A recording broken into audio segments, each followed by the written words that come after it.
মদ আছে তোমার কাছে? আরে তুমি পাগল নাকি? আচ্ছা এই নাও তোমার টাকা, আর জলদি জলদি মদ দিয়ে দাও। আরে বা কতগুলো টাকা, মনে হয় ও পাগল হয়ে গেছে। আচ্ছা এই নাও তোমার মদ। হ্যাঁ ঠিক আছে। কি করতেছো? এই নাও টাকা, আর আমাকে এক বোতল মদ দিয়ে দাও। তারপরে কি হলো সেটা দেখার আগে তুমি যদি আল্লাহর নাম লেখা এই ছবিটি সুন্দর মনে করো, তাহলে এই ভিডিওতে লাইক করে চ্যানেলটি সাবস্ক্রাইব করো। আর তুমি যদি লাইক করে সাবস্ক্রাইব না করো, তাহলে আমি বুঝে নিব তুমি আল্লাহর এই ছবিটা সুন্দর মনে করো না। আর কমেন্টে আল্লাহু আকবার লিখে যাবে। এতগুলো টাকা ওকে তো মদ দেওয়া যাবে না। এই নাও পেট্রোল, তোমার মাথায় ঢালো আর আগুন ধরে দাও, তাহলে তুমি মরে যাবে। থামো কালো শয়তান, তুমি মানুষের থেকে মদ চাইতাছো কেন আর মানুষকে মারতাছো কেন? জাঞ্জিরওয়ালা মাওলানা, আমি ইচ্ছা করে কাউকে মারি না। তাইলে শোনো তুমি, রাত ওই দেখো ওই মদখোরটা আবার এইদিকে আসতেছে। আজকে ওর খবর আছে।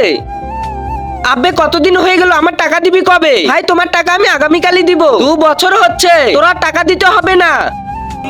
তোকে আমি কতবার করে বলেছি আমার টাকাটা শোধ করে দে, নে তোকে আর দিতে হবে না। তখন থেকে আমি ভাবি কোনো না কোনো একদিন ওদেরকে আমি প্রতিশোধ নিব। যাদের টাকা দিয়েছি তারা এভাবেই মরবে।